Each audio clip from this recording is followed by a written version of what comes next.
outside Miss Robinson's guidance counselor office to see what her opinions are on the school and her opinions on positive mental health in the school.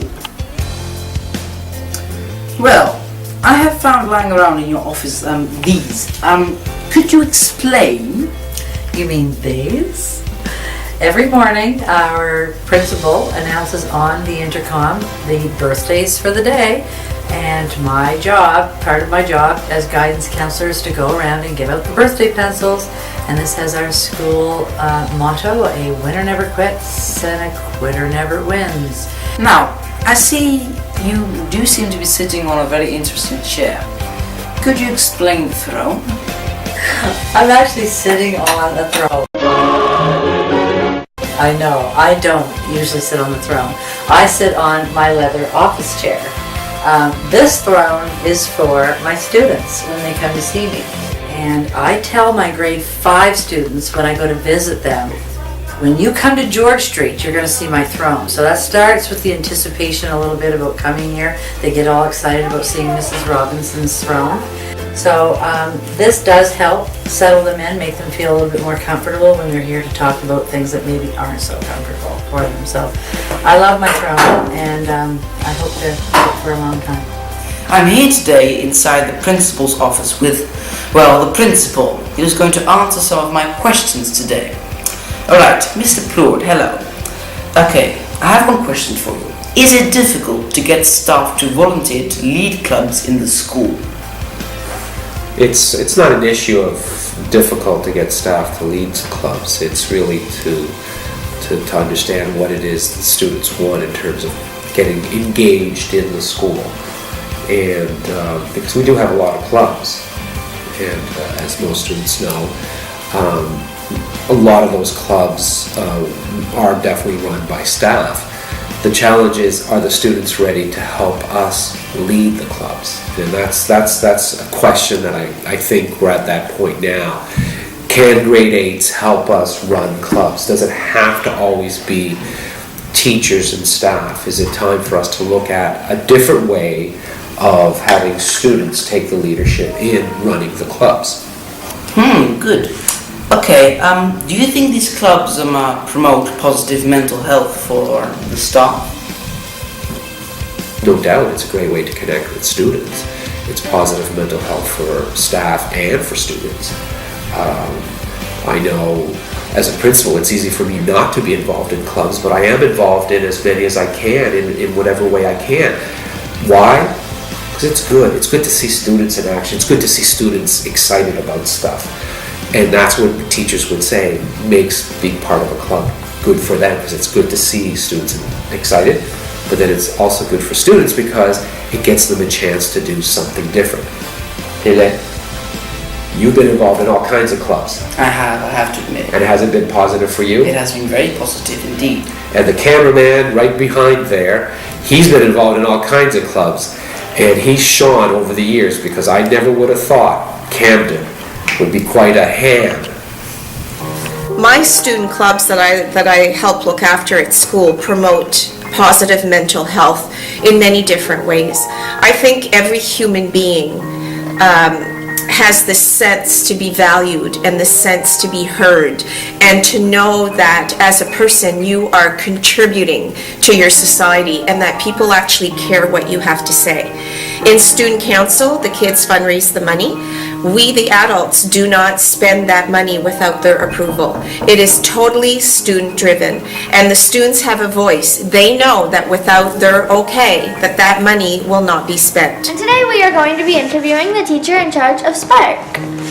So, Ms. Keefe, how does this Spark promote positive mental health within our school and our community? Well, I think our Spark program helps to promote mental health in a couple of ways.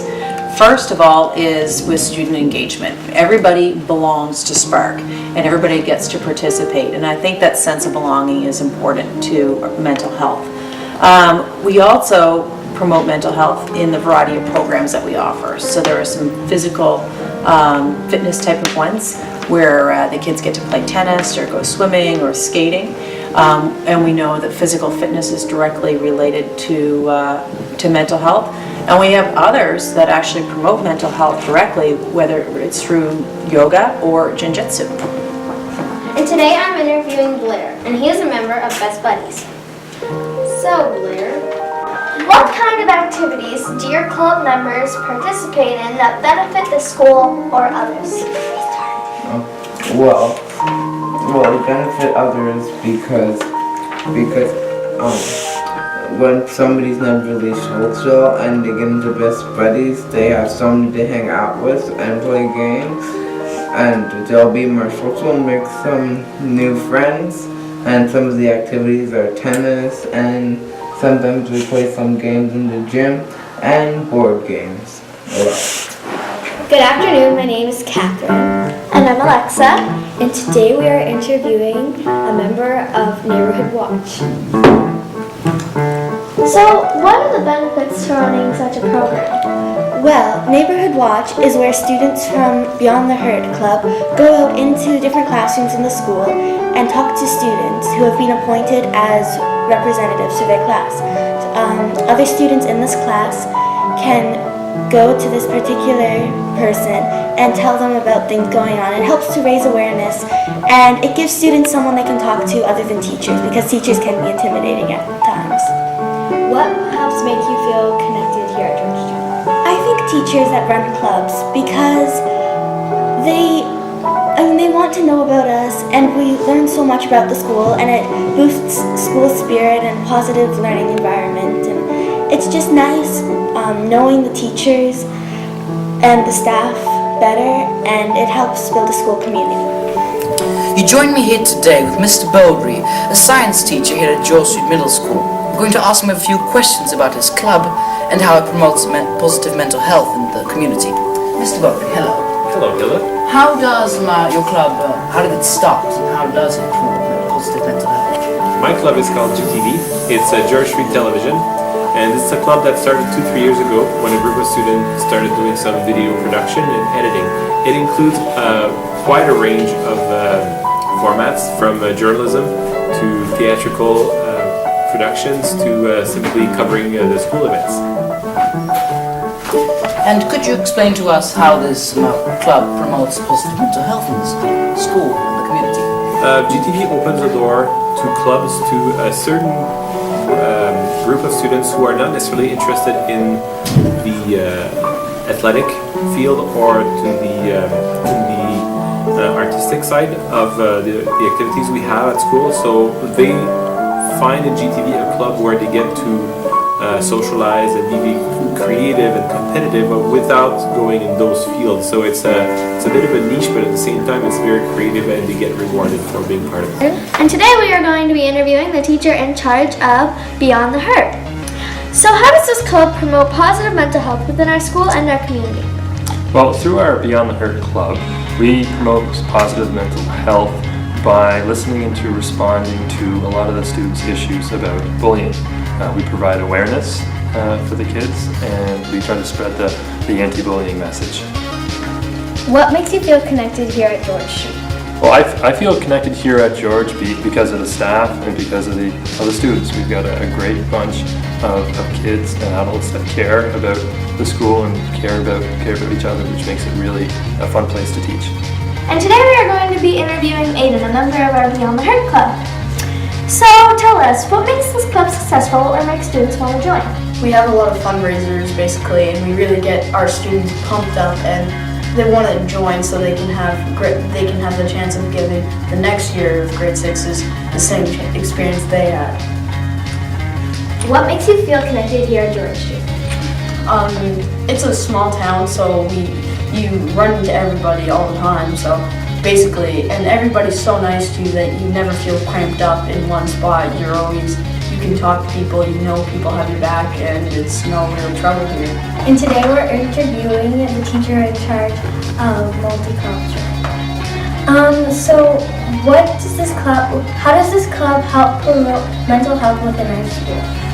Well, if you can imagine being new to a country where you don't speak the first language, and you're new to the culture, you're new to everything from the food to times of day that you go to school, everything is brand new. You can imagine that'd be pretty scary. So our club, the Multicultural Club, helps to connect international students with our school culture and Canadian culture, and basically it just gives those kids a place to hang out and be themselves, be a kid, and also get to know some of the Canadian students at the school. So it's a good way to just help kids feel welcome when it can be really hard to do that in a new place where you don't speak the language. And today we're interviewing a member of the Dot Squad, and his name is Jack. So how did your club get started, and how many students are involved? I think the club was started last year by Mr. Vanstone, who's now gone, and there's about 6 people in it, and this year it was started again by Ms. Frazier and Madame Cheney. There's a lot more people involved this year. And what makes you feel connected here at George Middle School? At George, I've made a lot of new friends and got involved with activities and wear purple and gold on days like that and stuff like that. Yeah. And today we are going to be interviewing 2 girls from Peer Leaders. So, how does Peer Leaders promote positive mental health within our school and our community?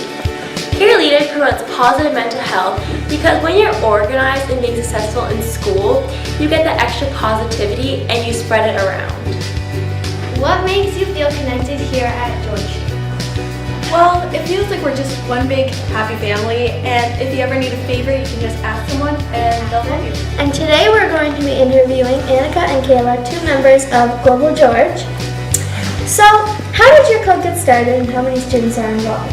Our club got started about 2 years ago when we finished building the Twitty School in Africa, and then we just started Global George so we could help even more around the world. And there's roughly 40 to 60 members, I'm not quite sure. What makes you feel connected here at George? I definitely have to say Global George and my peers.